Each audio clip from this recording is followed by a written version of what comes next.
You're from Australia. Let's Get Cereal. We like to learn different things. I want to work on my Australian accent, but I feel like the phrase everyone says is like a throw another shrimp on the barbie, mate. Oh my God, always. Right? Always. It's so done. I want to find a phrase that's a little more realistic. It's not so stereotypical. So can you give me an Aussie phrase that I can practice my accent with? Okay. You know, a big one is how you going? How you going? How you going? How you going? Okay, instead of the going, which you know, it that is actually how we say go. So you are right, but it's just not how we say going.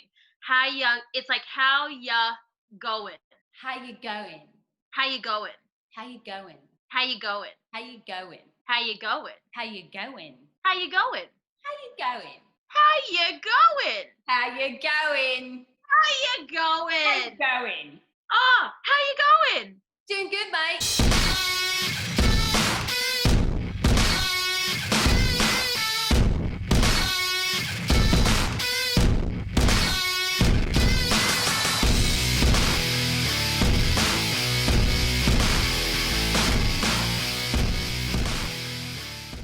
Hello, my friends, and welcome back to another episode of Let's Get Cereal, the show where I, your host, Alyssa Marino, eat cereal, talk to myself, and sometimes talk to other people. My other people for today is a woman who is an avid adventure seeker, both inside and outside of the wrestling ring, Miss Cece Chanel. How are you, my dear? Hello. I'm good. How are you? I am just delightful. I am even more delightful to see your face on my computer screen. Anything from bungee jumping to driving race cars, I know that you are always daring to try new things.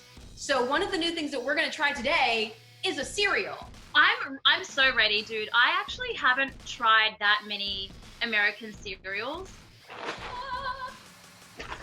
It is Christmas Crunch. We're gonna be very, very festive. It is the holiday season. Is that meant to be Santa Claus? So this is Captain Horatio Crunch. Yeah, he's the mascot for Captain Crunch. That's okay. We learn a lot on Let's Get Cereal. We're all about learning, and the same way I'm teaching you about Captain Crunch, you're gonna teach me about stuff in the episode. I swear, it's gonna happen. Sometimes I surprise myself. So this is not Santa on the Captain Crunch cereal box. It is indeed Captain Crunch. I think one of the first cereals that I ever ate with you was actually at Santino Brothers, and it was Captain Crunch. It might have been peanut butter Captain Crunch. It was. I had no idea what the hell I was eating. I'm not gonna lie. I had no idea.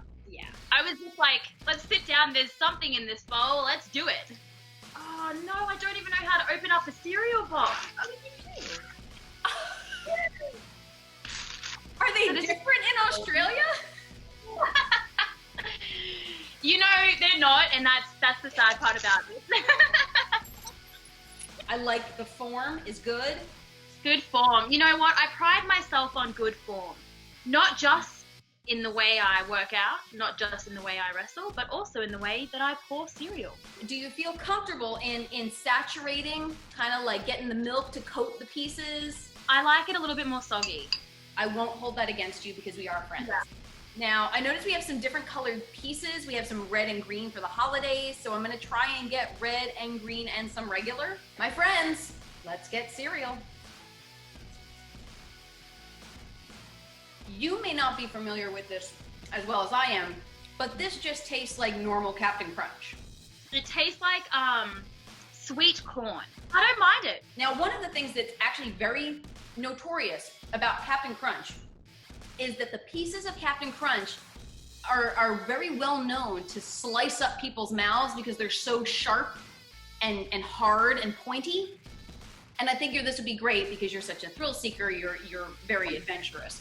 So I figured if anyone can stand up to Captain Crunch, it's Cece Chanel.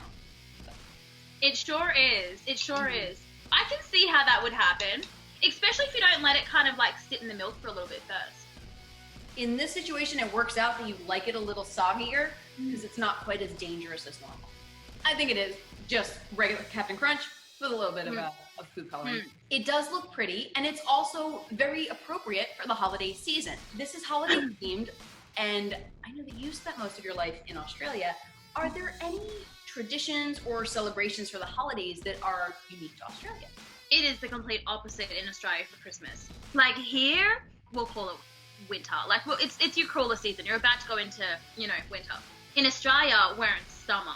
So it's like, we're complete opposites. Our Christmas, like usually my Christmas is us like on a beach having a barbecue.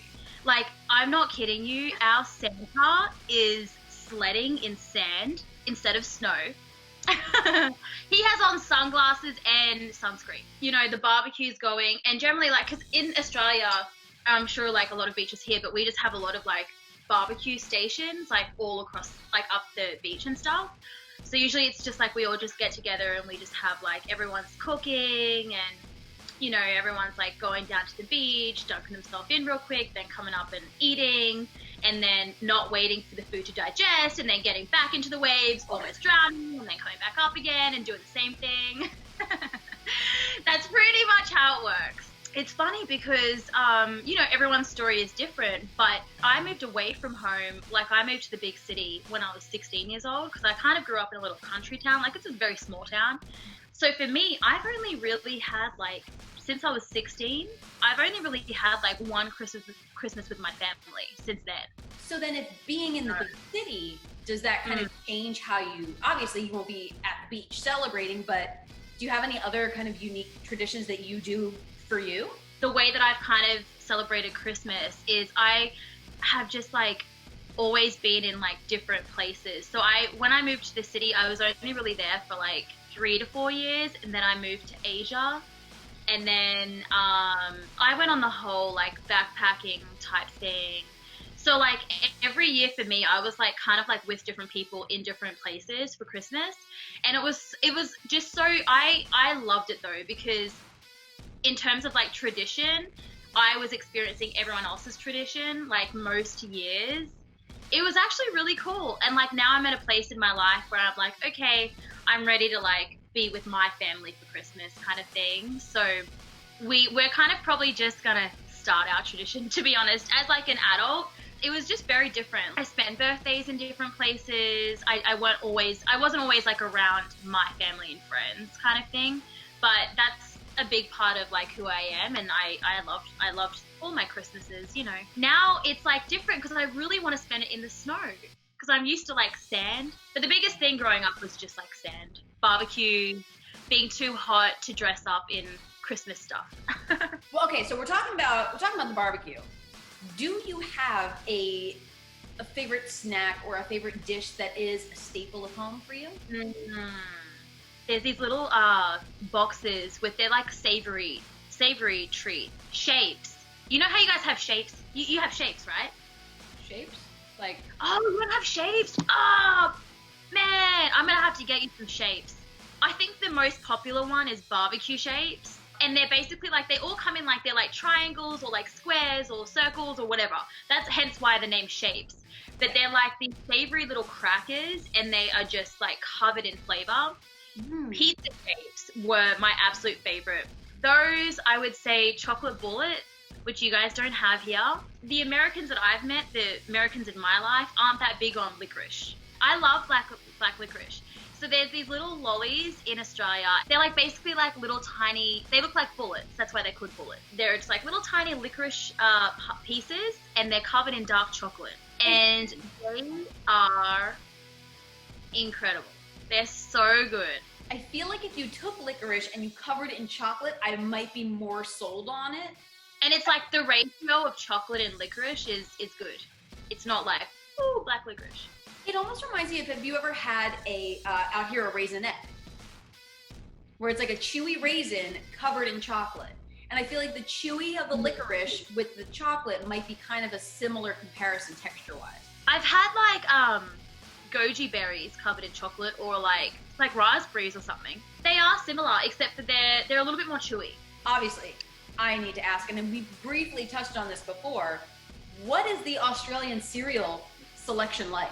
Favorite cereal is Nutri-Grain. which I've told you before, and we're definitely going to have you try it at some point. You know, we weren't really like a big cereal. This is horrible, but we weren't like big cereal people in my home. My mum was really like health driven in a good way for a mum, in a really good way. Like she taught us good nutrition from a very young age. So we didn't really have like cereals and stuff like that in the house. So maybe I'm just kind of like being a rebel now, and I'm about to just go out on my cereal hunt and just try all the cereals. We're introducing you to Captain Horatio. We're gonna, you're gonna hang out with Count Chocula. We got plenty of mascots to introduce you to. Oh, yeah. All mascots which aren't Santa. Exactly. It's an easy mistake. He's got the big white mustache. It could happen to anybody. How did it end up that your journey brought you here, not just to the US, but into the world of professional wrestling? I blame when I went backpacking. I backpacked with one other girl, and then there was a big part of the trip that I did it alone. And I just had the best time. I met so many people from all around the world, experienced so many different cultures and stuff like that. That's when I first started realizing that I like more extreme things. I didn't like just kind of a 9-to-5 job or anything like that. I was always, anything that I did, I was always like super extreme about it. So when I was 16 years old, I moved away from my family to pursue dancing, because I got into a dance school there. So I was finishing off grade 12 while I was in the daytime, and then dancing full time at nighttime to get through both schools at once. And it was my final year. Yeah, it was pretty intense. Didn't have any friends because it was a new school, and like, you know, to me it was just like I was just so preoccupied in just like dancing. That's all I wanted to do at that point. So I was just like, just let me finish school. So I didn't really put any effort into making friends or anything. Since then, like, I pretty much just kind of went all in on everything that was against what you probably should do as a 17-year-old girl. Like, everything was just work, save money, go travel. Come back, work again, save money, go travel. And it was just like a cycle. So when I backpacked, I actually, I got a gig in Singapore. So I ended up, after like 7 months of backpacking, 7, 8, I went back to Australia, repacked my bag, went back to Singapore, and I got a job there and was just working there. After that, came back to Australia.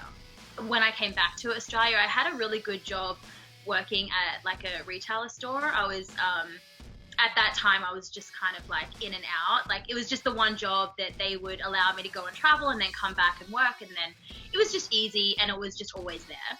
So when I came back from living in Singapore for a while, I ended up just kind of deciding that I wanted to do more within that company, because it was really growing me in terms of communication, my communication skills, and just like selling in general. And that's a really good skill to have, like, no matter what industry that you're in.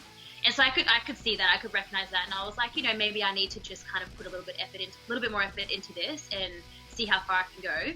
It would have been like maybe not even a year and a half later, maybe not even a year later after coming back, and they ended up offering me the position to come out to America and basically run their retail side of things. It was literally like I got the call, and then like a month and a half later, maybe not even that, my visa's being processed, it got approved, and I was like up and left. So I literally just like left the country within a month and a half of knowing, and came out here, and I literally ran a multi-million-dollar business. I had 42 retail stores.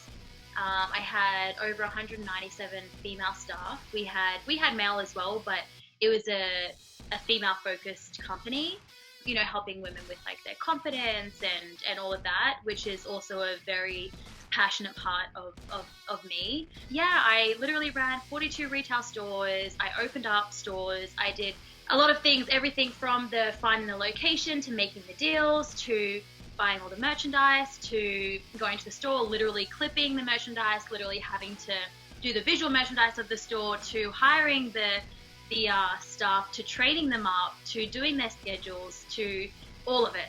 When you're just like go all the time, you just kind of get to a point where you're just like, oh gosh, I'm so burnt out. While I was kind of doing that, I was also boxing. I grew up doing Muay Thai. So I grew up doing that, and then I switched to boxing. So during my like dancing and traveling and all of these things, I was also boxing. That was kind of like what I did to stay fit. I had a couple of fights in Australia, but it just really just, I loved it more as like a way to stay fit, but also know how to protect myself. If ever I was put into a position where either I needed to protect myself or I needed to protect someone else, I was able to do that. So I just happened to be like kind of good at it. And I did like fall in love with it. So I started picking it up again when I came over here. That was really my release when I started really burning out. Mind you, it was an Australian driven company. So my team was back in Australia and our time zones are complete opposite. So like when we're sleeping, they're awake working and vice versa. So it was just working through the daytime in America, working through the nighttime when my Australian team's open. And it was just like a vicious cycle. So the only time that I kind of like put out to myself was like 6 a.m. to like 7:30 a.m. in the morning, where I was just boxing. And I was just trading. And I would leave everything at the door and I would just go in and just kind of like let go of everything. So then I started really falling back in love with it. And I was like, is this something that I want to do again kind of thing? And it wasn't. There's a lot about, I've had so many broken noses, Alyssa. I'm just, I don't need any of that. I'm now a pro wrestler, which I mean, it is literally like, everyone has their opinion on pro wrestling, but it is a full contact sport. I've had my nose broken twice just in pro wrestling. So, I went from one thing to another that kind of does the same thing, but it's all good. But anyway, I was just training, one day and I had two guys, approach me at my boxing gym. I was just training with, one of my trainers, and they just kind of came up to me and they were just like, have you ever thought about like wrestling, like pro wrestling? And I was just like, oh, what? And they were like, pro wrestling, have you ever thought about it? Like, you have a good look and you're like fit and everything. Like, and I was just like, I used to watch that. Like, it was a thing for me and my siblings where we were just excited to watch it. Like, we spent our, we used to get like pocket money doing chores and stuff, and we spent that on pay-per-views, and it was just like a thing that we did together. So I was just like, oh God, I haven't really talked or watched pro wrestling in probably like 10 years maybe. So it was just kind of like a what?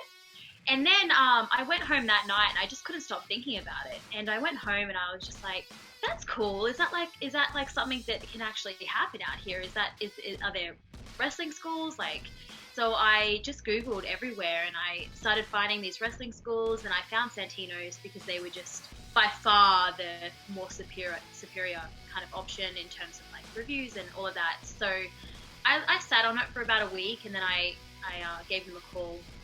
Couldn't get through, and I literally, like, it was one day at work and my boss was there, and I'm not gonna lie, my boss was very harsh, very, very harsh, and I can't remember what it was, but something happened, and I was just like, in my head, I was just like, I'm giving you so many freaking, like, of middle fingers right now. Like, there's so many middle fingers coming at you, but I can't give them to you because you're gonna fire me, and I need my job, and I need my visa, I need to be able to stay in America. Like, so I'm just kind of like walking away, like, and then I sat there at my computer and I was just like, you know what?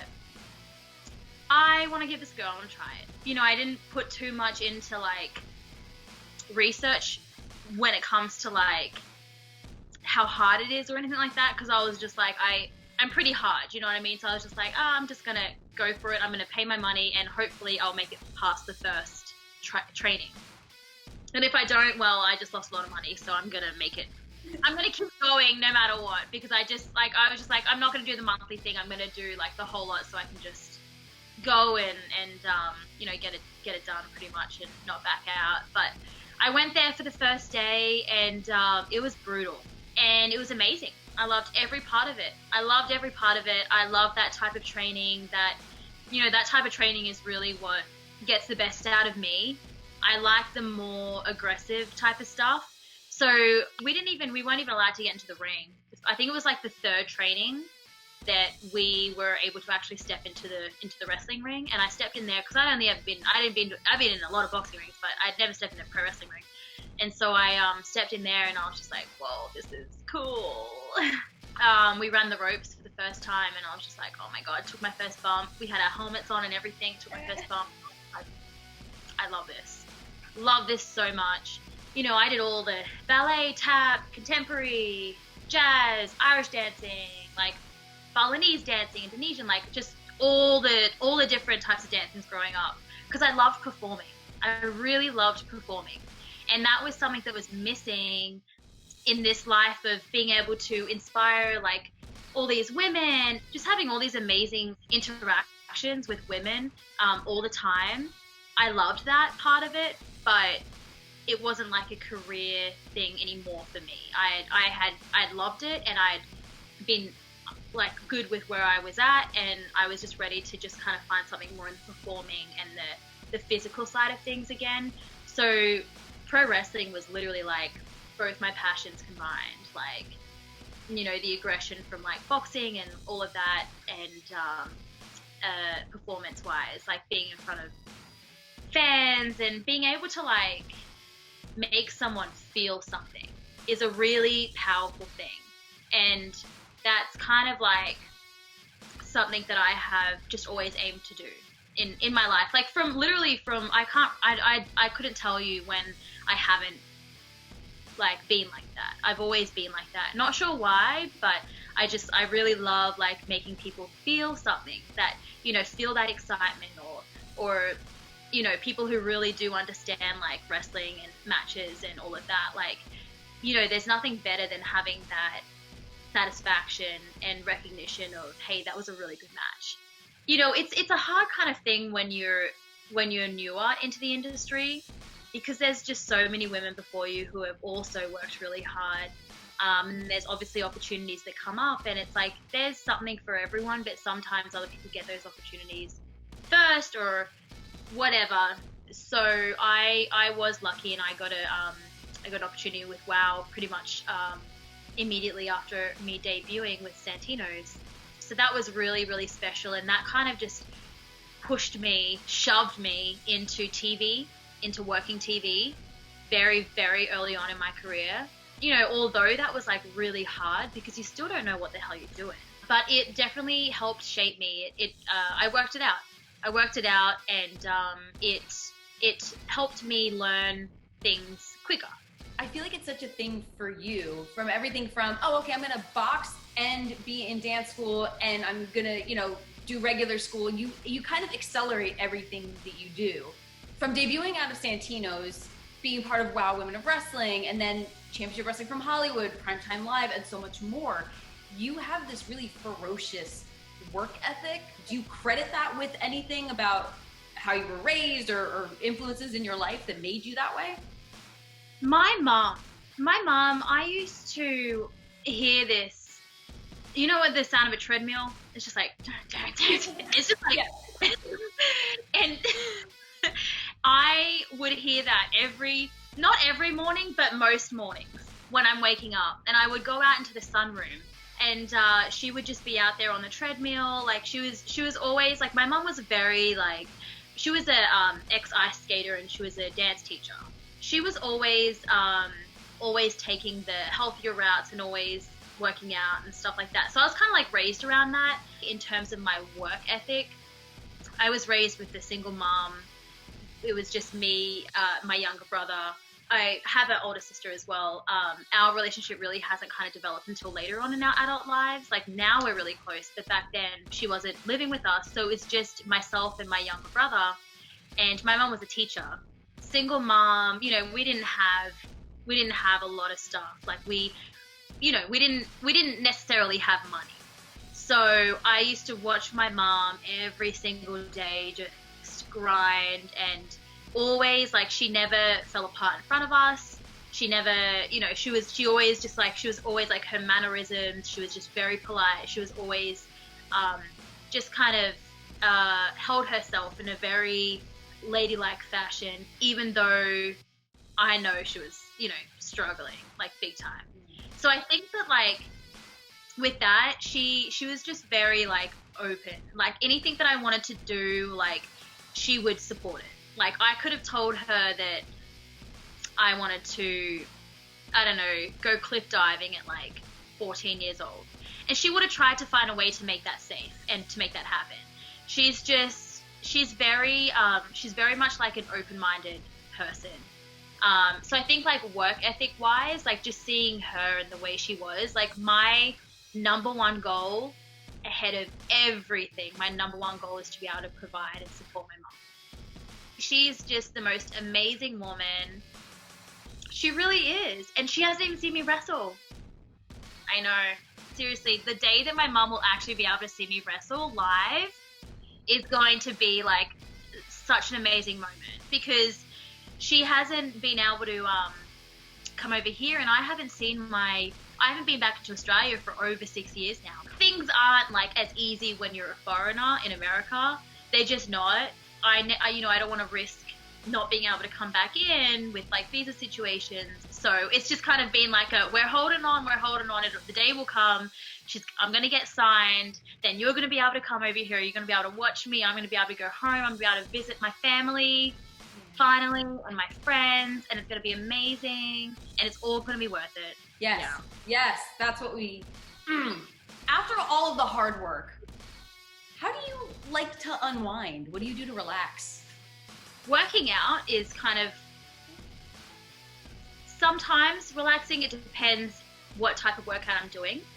I honestly, like, one of my favorite things to do is sit in my bed, light all my candles, and watch some really probably making me dumber probably by the minute that I'm watching it, TV. I don't think you're alone there. I don't think you're alone. I love the outdoors. Like I am like, I'm kind of bougie when it comes to like things in an inexpensive way. I like being outside with my really classy mug, sipping on my tea and having like everything that I need in arm's distance to myself and just relaxing with my dog, Ernie. I don't think many people would consider it a way to like unwind necessarily, but you certainly are very much a daredevil. We spoke about that earlier. Have you always been this kind of thrill seeker? I kind of have. I mean, I went backpacking when I was 20 years old, alone, not knowing anyone, in backpacking motels that were like $6 a night. In terms of like when I was younger, I could tell you a lot of stories, very, very stupid, silly things that I did. Like one time, we went around the neighborhood and we just, you know, the foam mattresses, like back in the day, the really cheap, you could literally rip them up with your hands. Yeah. We collected like a bunch of them and like the above ground pools that you can just like put together. Mm-hmm. We made a foam pit. We cut them all up, made a foam pit, and our 10-year-old minds were like, oh yeah, this is like a foam pit like at the gymnasiums and stuff. Like we're gonna make our own.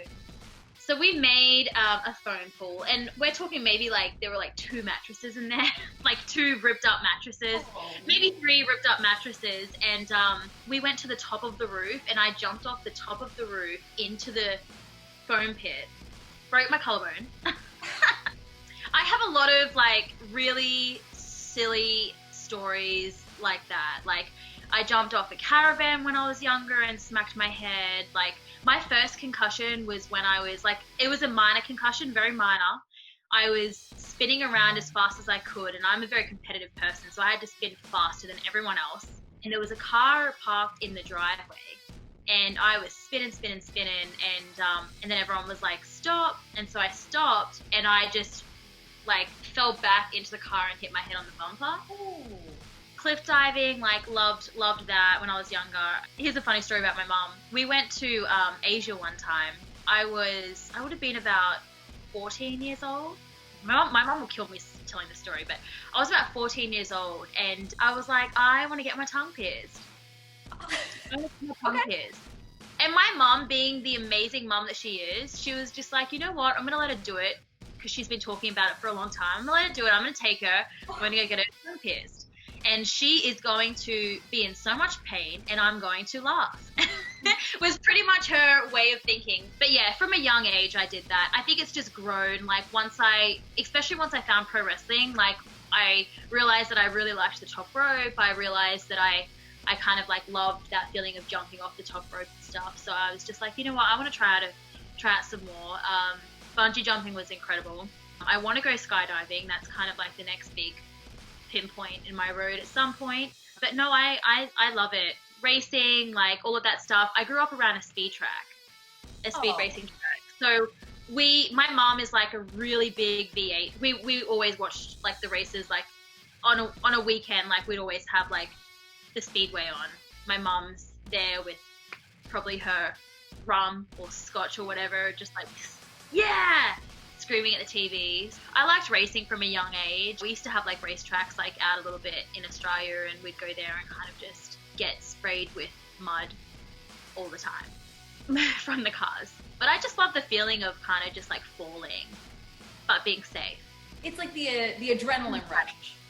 Yeah, I love the adrenaline. I really love the adrenaline of things. I like being scared in a safe way, if you know what I mean. In a like controlled way. I like taking myself out of my comfort zone.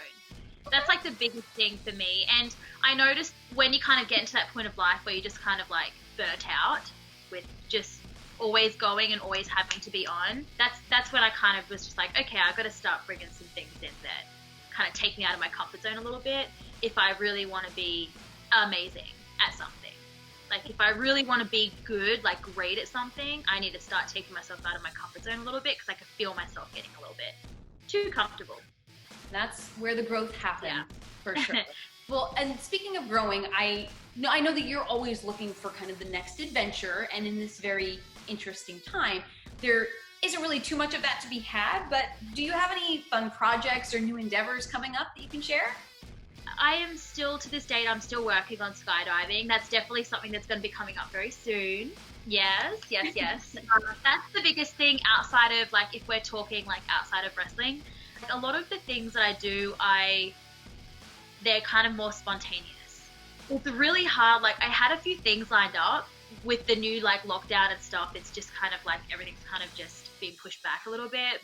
It'll happen at some point. Hopefully we'll get this under control and everything starts open back up again, and we can start kind of like living our life again. But the biggest thing would be skydiving coming up. That's going to be a big kind of part in my life that I'm going to be very excited about. Like, I've always wanted to skydive. I am really surprised that I bungee jumped before skydiving, because I was more scared of bungee jumping than what like in my mind anyway. Not that I've done both, but I was more scared of bungee jumping than what I was thinking about skydiving. Because it just kind of like happened like that. I was like, well, I'm not going to say no.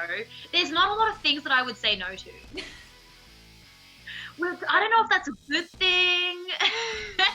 All of the yeses have led you here, so. Yeah, you just got to say yes more. Honestly, you just got to say yes. Like, that's the biggest thing for me, is just like, just gotta say yes. Even if it's outside of your comfort zone, it's going to grow you. It's going to really help with you. Cece Chanel, where can folks that are watching Let's Get Serial find you so that they can follow along your wild adventures? Yes, you can find me at it's Cece Chanel on Instagram, or you can find me on Twitter at Miss Cece Chanel, and you can also find me on Patreon at Thrill Spot. So just click the link on my Twitter or my Instagram, and you can go straight through to my Patreon. Well, Cece, thank you again so much for getting serial with me today. And until next time, my friends, continue to do your best to be your best. Well, my friends, we will see you later. See you later.